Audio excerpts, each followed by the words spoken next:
Hello guys, and welcome to Story Time. Today's story comes from the r/nosleep subreddit, posted by user S_Duarte. It's titled, I Just Started the Night Shift. My boss left me with a strange set of rules. This story follows a college student who agrees to cover an overnight shift at a grocery store for some extra cash. Simple enough, right? His manager leaves him with a short list of instructions before heading out. Just a few rules to follow. Nothing crazy. But as the night goes on, he starts to realize that those rules weren't just suggestions. Something is in that store with him, something that was there long before he showed up, and the one night he decides not to follow instructions might be the worst decision he's ever made. Stay with me, because this one gets under your skin. Let's get into it. I work at a local grocery store. One of those places that sell a bit of everything: food, electronics, clothing, pharmaceuticals, that sort of thing. Most of the time I work in the evening after classes, so usually it's pretty uneventful. But yesterday, towards the end of my shift, the manager came up to me and asked if I wanted to work overnight. It was short notice, but since I really needed the money, I entertained the idea. My manager, let's call him Bill, let me know that the night supervisor, let's call him Andy, would not be in. Family emergency or something. This guy never missed a shift, and he's the only one who works overnight. Apparently he's been there forever. They must pay him well because he never left. I only met him once, but he struck me as odd. A strange demeanor about him. Maybe that's why he preferred nights, so he didn't have to interact with anyone. Well, the manager asked me again if I'd be willing to take over in Andy's absence. I thought about it, and before I could say anything, he told me the pay would be at double time, plus the night premium, including a bonus if everything went well. I wasn't sure if this was just a one-time thing, but I really couldn't say no. I didn't have any classes the next day anyway, and I had just woken up before my shift, so I was still feeling pretty good. More importantly, the extra money was enticing. Just a couple of hours and I'd have a few extra days' pay in my pocket. What could go wrong? I accepted the offer, thanked him, and then asked what my duties would entail. "Oh, nothing crazy," he said with a smile. "I'll leave you with the keys and a list before I head out." He began walking back to his office when suddenly he stopped and turned to me with a serious expression. "Just be sure to follow everything that's written down exactly." He stressed that last word, a strange heaviness weighing on it, eyes fixed on me. I nodded in agreement. Of course I'd follow the list. Would there be a reason not to? I shook it off and continued with my normal routine of unloading the remaining pallets. The job's simple. Take inventory, stock shelves, face products, help customers, and perform any other tasks they feel like giving us. It's pretty boring, but it pays the bills while I finish school. One by one, the lights shut down, leaving only a dim glow in their place as workers finished clocking out. The silence that followed was unnatural, a suffocating quiet that muffled my ears. It was a strange feeling to know that everyone was leaving while I stayed behind. Don't get me wrong, I enjoy my solitude. But this was different. The unsettling atmosphere was a festering wound that kept on spreading. Shortly after, Bill waved me down as he was leaving with one foot out the door. "Thanks again for doing this," he said. "Here are the keys. Be sure to lock up after you leave. The list is on my desk. And please..." He stared at me with a serious expression and snatched my wrist, pulling me close. I flinched and instinctively pulled back, but he had an iron grip. follow the instructions exactly as they're written.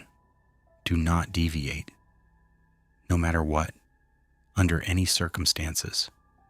Don't leave without completing everything on that list. The smell of coffee and hot breath hit me with every word, but that's not what made me feel sick.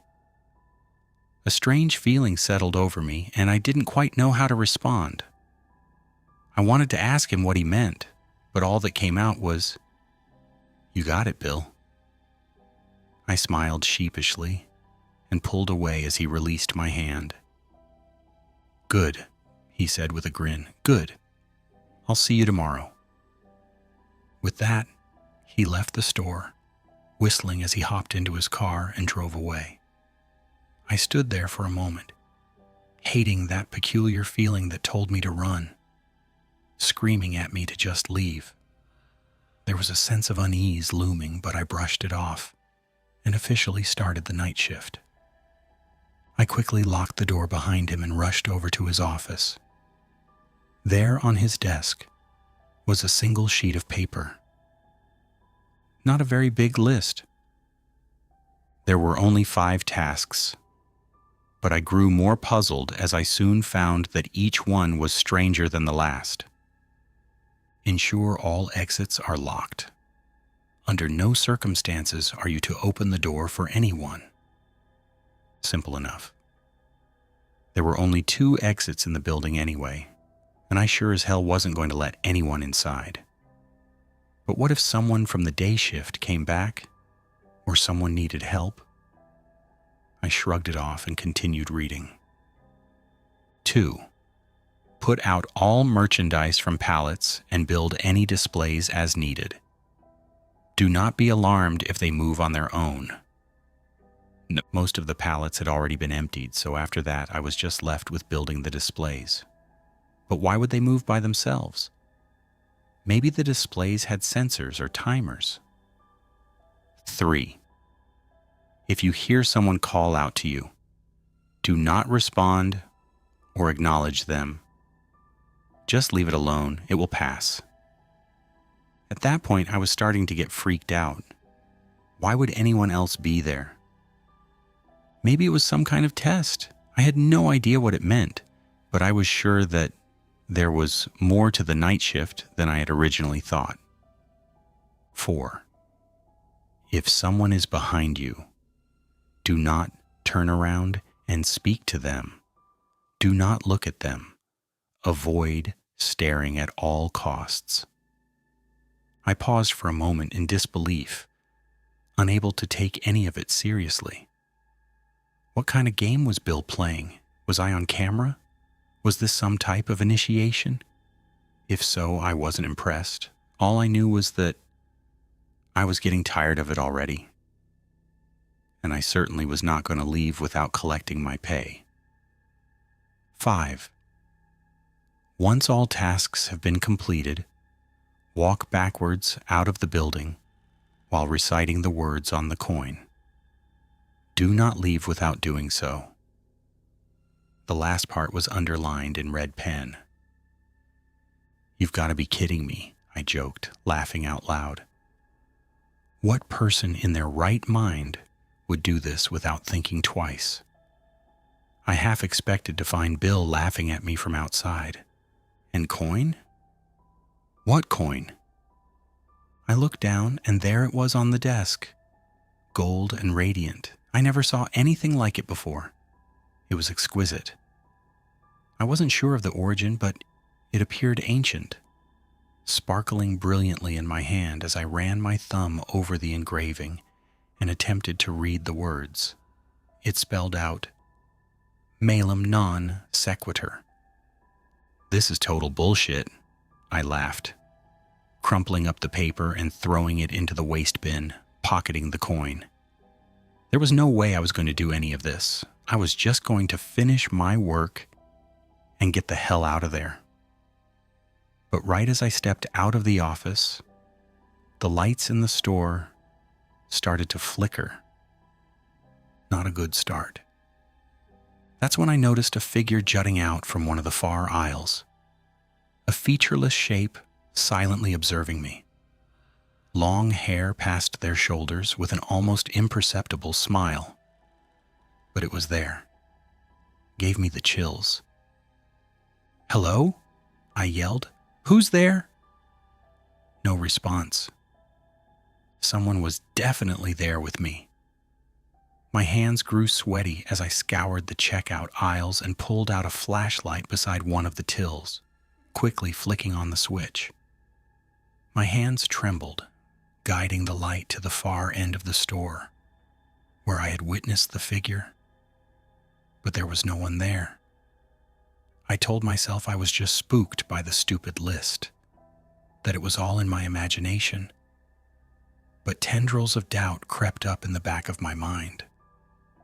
I raced to the back exit without thinking, adrenaline pumping to make sure it was still locked. And sure enough, it was. Rusty deadbolt in place. I scoured the entire store, still running, throwing myself blindly at the situation. But I found no one, and just to make sure, I went back to Bill's office to check the security cameras and confirmed that the only person inside the building was me. I breathed out a sigh of relief, glad that it was just my overactive imagination. Then took a moment to gather myself before emptying out the remaining pallets. Over the next few hours, while filling up shelves and rotating product, I had a strange sense that someone was watching me. Several times, I would turn around, feeling eyes on my back, but never saw anything. Even though I knew I was alone, there was always a nagging voice in the back of my mind telling me, what if? Once that was all finished, I started setting up the displays. There were a few mannequins that needed clothing, and also a giant cardboard lizard for a children's breakfast cereal that needed to be built. The cereal's actually pretty good. Multicolored loops with little bug-shaped marshmallows. My stomach rumbled as I thought about downing a bowl or two and guzzling the milk at the end. One of the mannequins was partially dressed. Bill must have started on it before he left. Strange. It looked eerily familiar. The eyes had a lifelike quality, despite being plastic. I shuddered, fixed on that dead stare. As I reached out to touch it, a loud bang cut through the silence that made me jump. It came from the storefront window. When I made my way over, I was surprised to see someone smiling as they waved for me to come closer. A disheveled man wearing tattered clothing with long hair covering his face. He looked up with a cupped hand, holding a small shivering dog in the crook of his other arm, nestled into the man's discolored jacket. "Food?" he asked, smiling a toothless grin. I felt horrible and wanted to help them out. I was sure that I could get a few items and let Bill know. He could just take it out of my pay. No big deal. "Wait right there," I stammered, racing over to the aisles and grabbing a few items before rushing back. I even had everything in a bag, all ready to go. But as I slid the metal into place, ready to unlock the door, I remembered the list. That stupid list. Ensure all exits are locked. Under no circumstances are you to open the door for anyone. That familiar dread came back, and the bag suddenly felt like it weighed a ton. I felt like such an asshole. "Actually, I'm not sure if I should," I said, defeated. "The store's locked up and the alarm's enabled. I don't think it'd be a good idea." I lied about the alarm, but I didn't want to tell him I couldn't help. I hoped that he would just nod and walk off. At most, say a few words. But not this. His smile waned, and there was a sudden shift in his cheery disposition. "Please," he said sternly, grabbing at the door handle, pulling with all his weight. I backed up slowly. "Open the door. Just open the door, open the door, open the door." He banged his head repeatedly on the glass, all the while repeating those words, voice deep and guttural. I thought he was going to shatter the window and climb through. My body broke out in a cold sweat. I turned around and swiped my phone to dial the police. But when I turned back, the man was gone. In an instant, there was absolutely no trace of him. Did that just happen? I felt like I was going crazy. He must have been spooked when he saw me dialing and left, I guess. I was really starting to get creeped out. I walked back to the displays, looking over my shoulder several times, expecting to see him at the window again, smiling at me. But he never came back.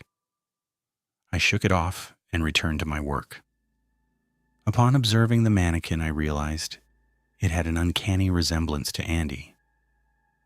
Pretty eerie, I thought to myself, and wondered if it was just a coincidence or if maybe they had it custom made. I laughed at the absurd idea and continued with my tasks. Assembling the remaining mannequins was easy enough. Align the pins and insert them until they click, and voila. There were 5 in total, all pale in color and with faces that looked realistic. Blank expressions etched into them, and those smiles. The one with long hair stared at me from behind the others. It was unsettling watching them grouped together so still. Almost felt like they could move at any moment. Those lifeless eyes staring into nothingness. I laughed off the unnerving idea and dismissed the strange thoughts, throwing on the garments for each mannequin before moving them around the department. It was almost 2 a.m., and I had nearly completed the displays. Just one more to go, and I could finally get out of there. I winced in pain as my stomach growled, quickly reminding me that I hadn't eaten in quite a while. So I grabbed a chocolate bar from the bag that was meant for the homeless man and tore into it. Once the plastic straps holding the cardboard lizard display were cut, I unfolded and organized the various parts until everything was neatly laid out. I actually enjoy building displays, folding and sliding the slots into place, attaching the pins and clips together. It's satisfying watching everything come together, come to life. The lizard display stood about 6 feet tall, and as I stepped back to admire the large character ready to pounce into a bowl of frosted cereal, I heard my name called for the first time that night. Not loud, but a gentle whisper, as if they were close by. My body tightened up, and I instinctively remembered the list. 3. If you hear someone call out to you, do not respond or acknowledge them. Just leave it alone. It will pass. I couldn't explain any of it. Impossible for someone to be there. I checked everywhere. I knew I was alone. Despite all of it, I didn't call out to see who was there. Maybe it was because of the list, as stupid as that sounds. I walked around the store, flashlight in hand, taking timid steps so as not to make noise. And yet again, I found nothing. I dismissed it, thinking it was all in my head, and made my way back to the display. On my way there, I noticed the mannequins had their heads turned. I could have sworn they were all looking forward when I set them up, but now their lifeless eyes were staring in my direction. Goosebumps covered my skin, and I ran back to the display, wanting to quickly finish up so I could leave. But then I heard it again. The hair on my neck raised up, and I was ready to leave right then and there. But I decided to follow the rules and pretend that everything was okay, making my way around the store one last time before leaving. I would just tell Bill that I forgot to clean up. I'm sure it wouldn't be a problem. Once again, I nervously made my rounds. But when I came across the clothing section, I couldn't explain what I saw. The mannequins that I had just placed in separate areas of the department were now huddled together. It was as if I caught them in the middle of a conversation. My body went cold, and the list once again popped up in my mind. 2. Put out all merchandise from pallets and build any displays as needed. Do not be alarmed if they move on their own. How could I not be alarmed? There was definitely someone there with me, and they were playing a sick joke. My heart was beating violently in my chest, and the sweat was starting to seep out of every pore. Then I noticed something. 1, 2, 3, 4. 4 mannequins. Where was the 5th? Then, before I could act on the disturbing moment, someone spoke from the deafening silence. It was a soft, monotone voice, almost muffled. Not angry, almost pleasant. But the stark contrast of their voice and the situation made it all the more unsettling. "Hello," it spoke again, just as calm as the first time. It was clear as day. I could feel their presence right behind me. Every hair on my arms stood on end as static filled the emptiness, and something brushed the back of my neck. 4. If someone is behind you, do not turn around and speak to them. Do not look at them. Avoid staring at all costs. I wish I could have controlled myself better, to know what I know now. But my first instinct was to turn around and acknowledge who stood before me, or what. Lifeless eyes stared back at me, a blank expression frozen with an ominous grin. It was one of the mannequins, the one that looked like Andy. The dim fluorescent lights flickered above, reflecting off its glossy face. My body spasmed and struggled to breathe, feeling an unbelievable tightness in my chest. I was rooted to the ground, a thrum pulsing in my head, growing louder and louder by the second. Then, before my eyes, it moved. The mannequin moved. Its hand twisted and raised up high before clamping down on my shoulder with a speed so quick it almost didn't register. Its face was now inches from mine. I could feel it breathing. Actually breathing. A cold breath that smelled of plastic and a rotting sweetness that I will never forget. In that moment, something snapped in me, and I could no longer contain myself. I came out of my stupor and burst forward, running into the nightmarish figure and toppling it to the ground. In an instant, I was back on my feet, racing to the storefront, trying to fight the urge to look back, but I couldn't. In that brief moment, I saw them all staring in my direction, attention fixed on me. My stomach clenched and panic erupted. My hands trembled uncontrollably as I tried to fish the keys out of my pocket, the distance between us shrinking as they approached in a disjointed march. I dropped the keys several times, and no matter how many times I tried, I just couldn't get the metal blade into the keyway. Finally, I gave up, and as they were about to grab me, I ran and jumped over the checkout counters, their heads turning to follow my direction. Deeper into the store I went, their limbs creaking while they followed close behind. There was no telling what they would do to me, and I didn't want to find out. I wondered if Andy had known about those things. If maybe he forgot to follow one of the rules and now stood alongside them as one of their own. I wondered what Bill knew. If he also bribed Andy with a sum of money so large that he couldn't say no. Where did they come from? And what was the end game? I pushed those thoughts aside and focused on getting out of there. I weaved in and out of aisles, running full speed and knocking anything down that would slow their pursuit. They were on the edge of my periphery, intent on hunting me. They called out in a sing-song tone, taunting me. Tears ran down my face, an absolute fear consuming me.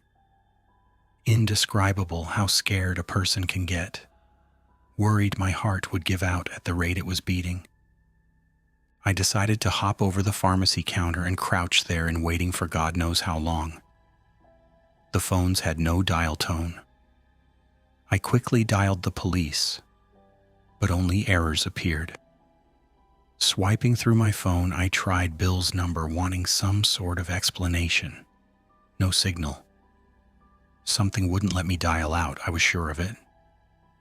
I tried to analyze the situation, but nothing would fit into any realm of possibility.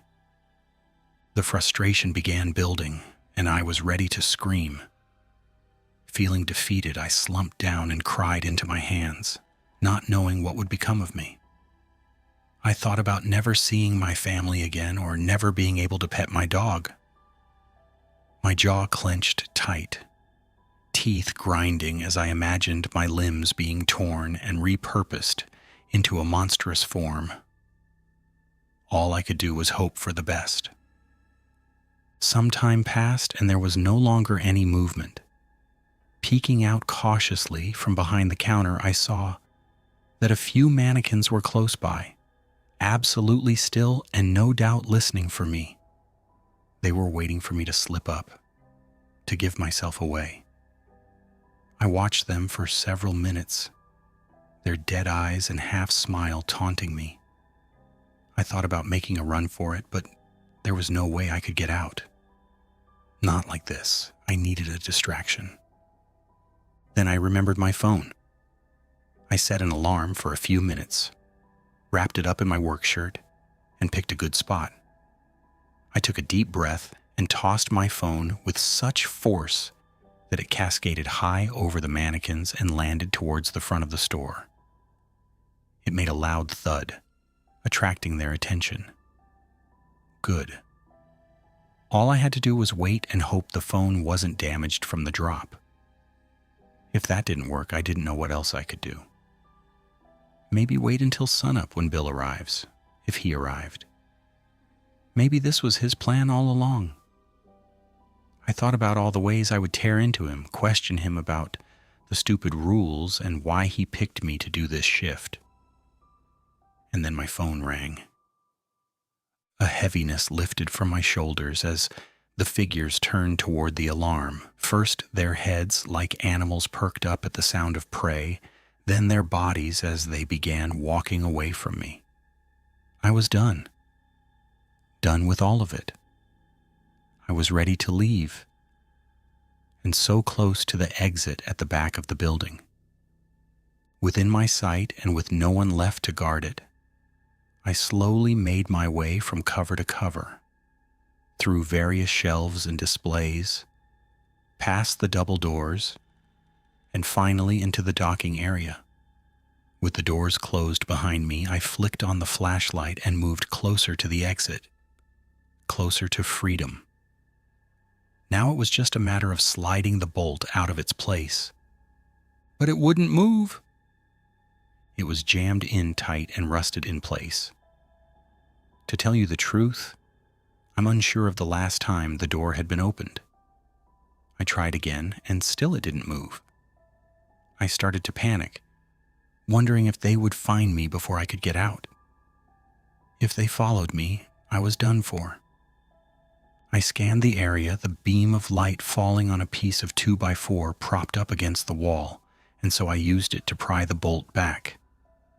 More and more pressure I applied, rocking my body weight into each wrench back, when suddenly it snapped with a loud crack. My heart sank. I stood there for a moment, hoping that those things had not heard me, praying for some small grace. But when the double doors slowly swung open, I knew I was wrong. In they came, all 5 of them, crowding through the doorway, eyes lighting up in the darkness. intently focused on me. I panicked, gripping the bolt tight and slamming all my weight into it, twisting and pulling, the mannequin stepping closer and closer, joints creaking and popping with every move. They called out again softly, a terrible unison of voices burning into my mind, lumbering forward. I thought about giving up. Maybe escaping was not in the cards for me. Isn't that why Bill set all of this up? Maybe he thought I was an easy target. The energy in my body was draining, but when they were within arm's reach, the bolt finally slid back, and I threw the door wide open. The cold night air kissed my skin, and for a moment, I was relieved, grateful to see the outside world, until I felt their plastic fingers digging into me, pulling me back in. I felt my body lift off the ground as they turned me toward them. That horrible image left me feeling helpless, a mass of twisted arms holding me in place as I cried and screamed. I twisted and flailed, pleading with them, wanting to be far away from there. In my desperation, I placed my feet against them and pushed with all the strength I could muster. Slowly, I could see their limbs separating until finally they gave out, and I fell onto the cold, wet pavement. They stood there in the doorway watching me, unmoving, staring from the darkness. It seemed like they couldn't step through, and for a moment I thought I was free. Finally, I had beaten them. Then the one that looked like Andy took a disjointed step forward past the threshold. It took me only a moment to gather myself up before storming out of there. I just ran without stopping, never looking back. The entire time I thought about those things. No explanation for any of it. Replaying the night's events over and over. All I wanted to do was get home. Once I arrived back at my apartment, I tried to calm down and thought maybe it was all a prank. A very elaborate prank. It had to be. I lay in bed, unable to fall asleep, unable to forget their faces. Then I remembered the stupid rules, especially the last one. 5. Once all tasks have been completed, walk backwards out of the building while reciting the words on the coin. Do not leave without doing so. When I first read it, I thought it was completely absurd. But the more I dwelled on it after all that happened, the more I realized that maybe it wasn't a game.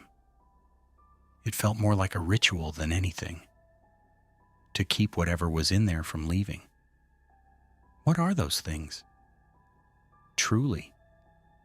Maybe I should have followed the instructions more closely. Malum non sequitur. The words on the coin. I looked it up, which means something like, evil do not follow. What have I done?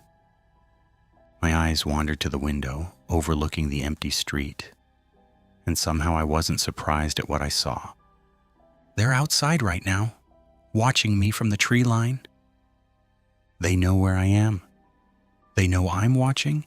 The instructions were clear. Don't look at them. Don't acknowledge them. Don't give them attention. I did all of it. And the words. I didn't recite the words. The coin is burning hot in my hand. I'm holding it so tightly, it's cutting into my palm. The pain is strangely comforting. What if I go back? What if I follow everything exactly? Can I fix this? There's a tapping on the window now. I haven't turned around yet. I just want to sit here a little while longer. And that is where our story ends. Honestly, one of the creepiest things I've read in a long time. The idea that the rules were there to protect him the whole time, and he just didn't listen. Anyway, if you enjoyed this one, make sure you hit that like button and subscribe to Storytime for more stories just like this one.